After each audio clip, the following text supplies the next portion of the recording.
I suppose if you're listening to this, you want to know how an old man like me ended up here, sitting in this creaking armchair overlooking a quiet street in Yorkshire, telling a story that still tugs at my bones like the winter wind.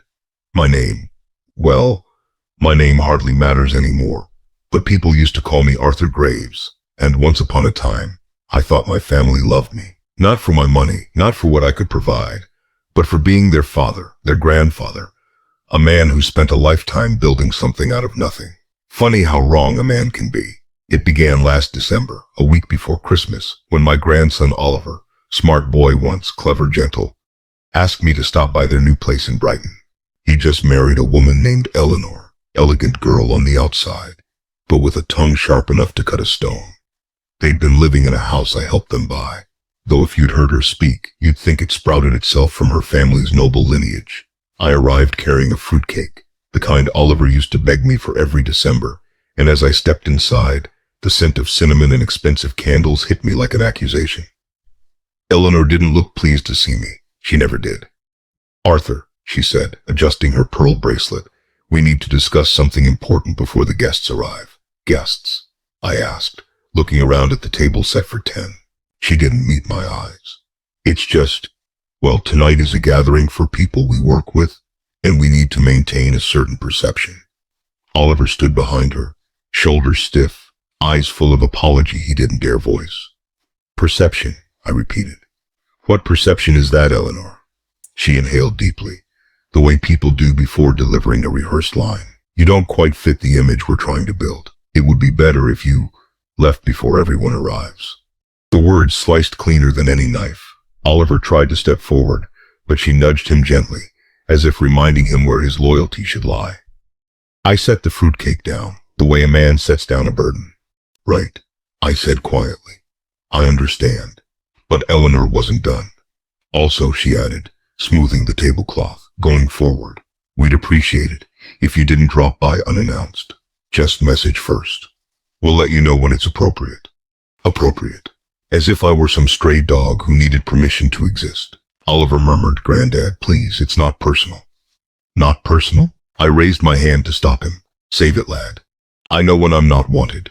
I walked out of their immaculate little world, down the steps I'd paid for, past the garden I'd funded, and into the biting Brighton wind. On the drive back, something hardened inside me. Not anger, not sadness, something far colder. Clarity. When I reached home, a small cottage on the edge of town, I went straight to my old desk drawer and pulled out a folder stuffed with documents. 5 years of payments. 5 years of being their silent foundation. £1,800 every month. Down payment covered. Renovations paid for. Furniture purchased. All because Oliver once begged me to help him start a life he could be proud of. And now, that same life didn't have room for me. I picked up my phone and made one call to the bank manager, a polite man named Mr. Alden. "Evening, Mr. Graves," he said. "Working late?" "Something like that," I replied. "I need to stop all transfers to account 100, effective immediately." There was a pause. "Of course, sir. Do you want to give a reason?" "Yes," I said, staring at the folder. I finally regained my senses. After the call, I felt something shift, like a rope that had been around my neck finally loosened. But fate wasn't done with me yet. The next morning at precisely 8:13 a.m. my phone rang. Eleanor. "Arthur," she snapped the moment I answered.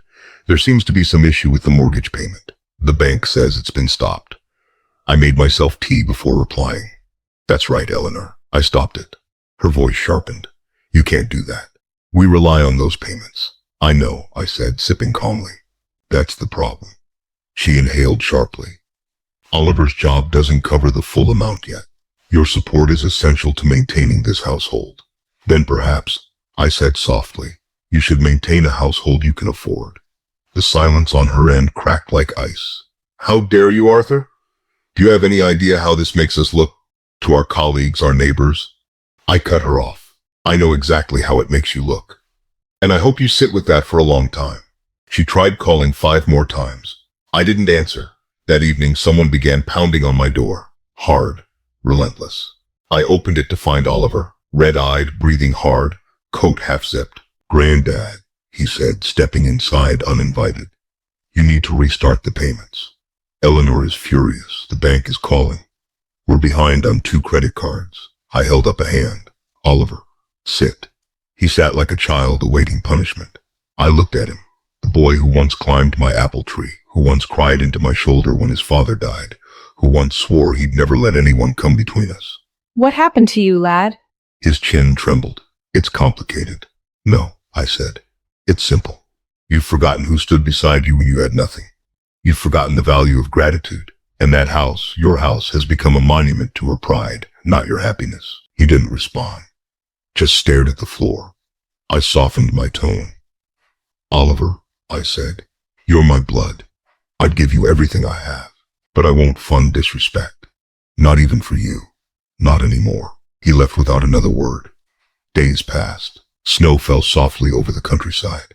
I spent Christmas Eve alone for the first time in decades, heating a bowl of soup, listening to the radio hum old carols my late wife loved. Then, on Christmas morning, a knock sounded, gentle, uncertain. I opened the door to find Oliver standing there, no Eleanor in sight, holding the crumpled fruitcake I'd left behind. "Granddad," he whispered, "can I come in?" I felt my throat tighten. "Of course, lad." He stepped inside, sat by the fire like he used to when he was small. After a long silence, he said, "I'm sorry. Eleanor, she doesn't like when she's not in control. And I let her turn me into something I'm not." I looked at him. "And what are you, Oliver?" His voice broke. Someone who forgot who raised him. Someone who forgot who loved him without conditions. Someone who wants to make things right. He handed me the fruitcake like an offering. We ate it together, crumbs falling into the firelight. When he finally left that evening, there were tears in his eyes, and hope in mine. The payments never resumed. The house, I heard months later, was downsized. But Oliver visited me every Sunday after that, without Eleanor, sometimes with a shy bruise on his pride, sometimes with fresh pastries from the market. And one day, quietly, he told me he'd filed for divorce. "You were right, Granddad," he said. "Love shouldn't cost a man his soul." I nodded, not gloating, not celebrating, just grateful he'd found his way back. So that's my story. An old man's tale about boundaries set far too late, about love taken for granted, about rediscovering the strength to say no. And if you're still listening, let me tell you this. Family isn't built on money or appearances. It's built on respect. And the moment respect leaves the room, you don't have a family anymore. You have a contract, one I will never sign again.